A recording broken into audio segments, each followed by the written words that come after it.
Donc je repars sur la vidéo précédente, la notion de réactif limitant. J'ai préféré scinder la précédente car elle était un peu imposante. Que se passe-t-il si les réactifs ne sont pas introduits dans les proportions stoichiométriques? Ce qui est le cas dans la plupart des transformations. Je repars donc de l'équation précédente, la réaction entre les ions cuivre 2 et les ions hydroxyde. Un état initial de 1 mol pour Cu2+, et de 3 mols cette fois, donc pour OH-. Je vois bien que je ne suis plus dans les proportions stoichiométriques. Bien sûr, je n'ai plus de quantité de matière pour CuOH 2 fois l'hydroxyde de cuivre 2. Donc voilà, je ne suis plus dans les proportions stoichiométriques. Or, j'ai vu précédemment que pour 1 mol d'ion Cu2+, il me fallait 2 mols d'ion OH-. Donc, il ne va plus me rester Cu2+, qui va être entièrement consommé. C'est ce qu'on appelle le réactif limitant.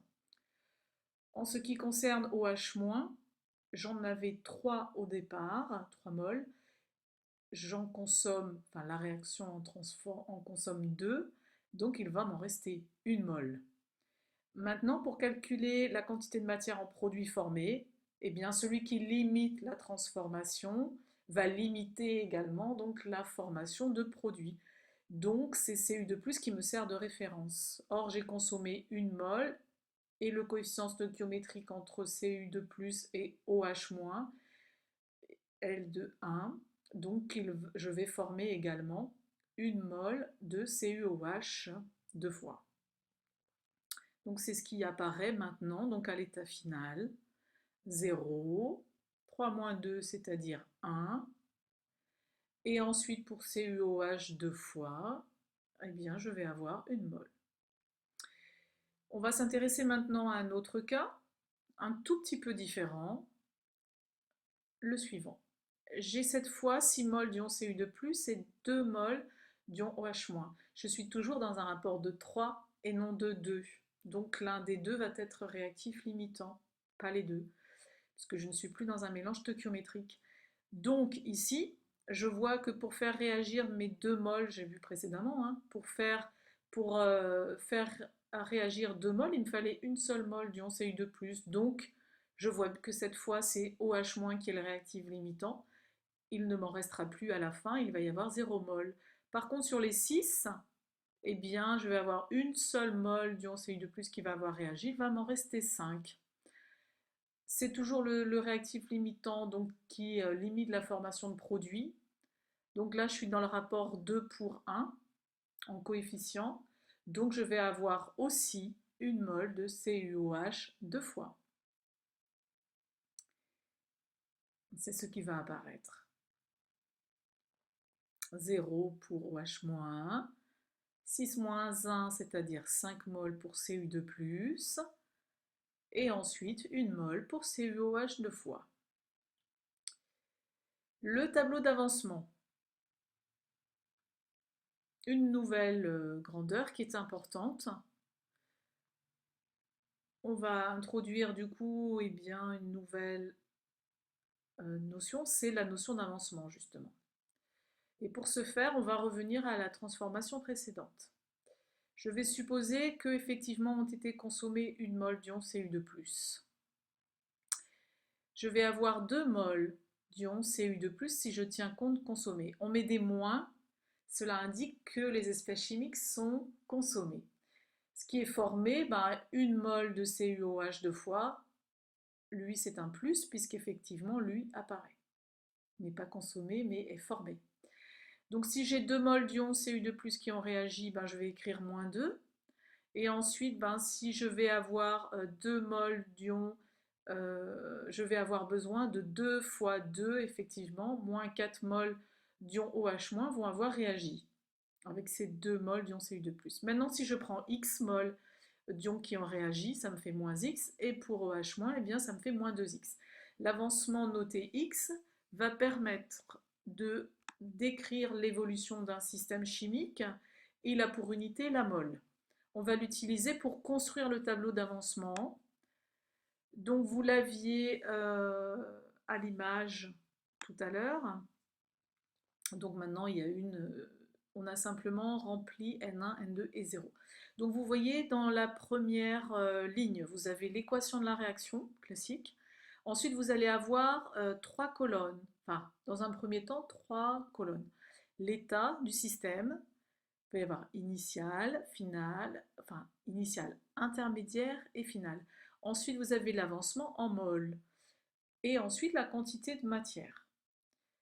À l'état initial, donc à l'état initial ici, l'avancement est égal à 0 puisque la transformation n'a pas eu lieu, il n'y a rien qui a été consommé. Je suppose qu'à l'état initial, donc je suis à l'état initial, ici, je vais avoir, donc dans cette seule colonne, je vais avoir créé trois autres colonnes. Chacune correspond au réactif, avec un S hein, pour les réactifs, et ici au produit formé. Je suppose que j'ai N1 en quantité de matière pour les ions Cu2+, et que j'ai N2 pour les ions OH-. 0 pour, puisque je suis à l'état initial pour le produit, puisqu'il n'a pas encore été formé. Donc maintenant, je vais supposer que je suis à l'état intermédiaire. Voilà, je vais m'arrêter un petit peu. Donc je suis à l'état intermédiaire. Mon avancement, c'est X, c'est quelconque, il est quelconque. Je vais avoir consommé X mol d'ion Cu2+, coefficient stoichiométrique ici. Donc N1, j'écris qu'il me reste finalement la quantité de matière à l'état intermédiaire, c'est N1 moins X. Ensuite, pour celui-ci, pour OH-, vous allez avoir N2, quantité de matière à l'état initial, moins 2X. Ensuite, ici, sont apparus X mol de CuOH deux fois.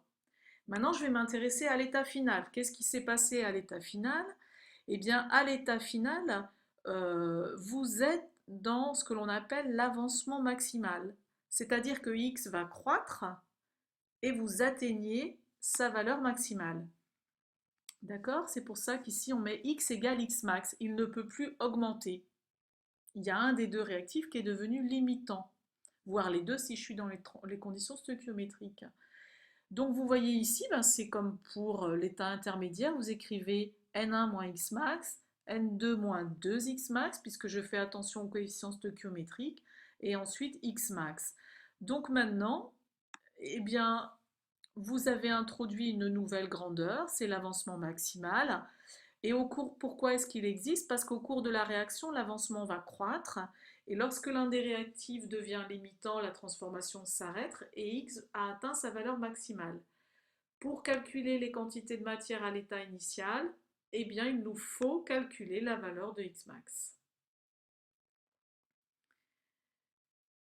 Donc pour ce faire, on va devoir, vous allez le constater, eh bien, émettre deux hypothèses.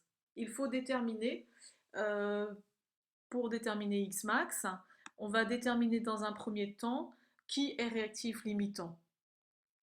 Comme on ne sait pas a priori, eh bien on va émettre deux hypothèses. Soit c'est Cu2+ qui est réactif limitant, et du coup je prends la quantité, je regarde dans mon tableau d'avancement. Si c'est lui qui est réactif limitant, là ici, eh bien je vais avoir à l'état final N1 moins X max égale 0. Donc je peux calculer la valeur de X max si Cu2+ est réactif limitant. J'obtiens une valeur.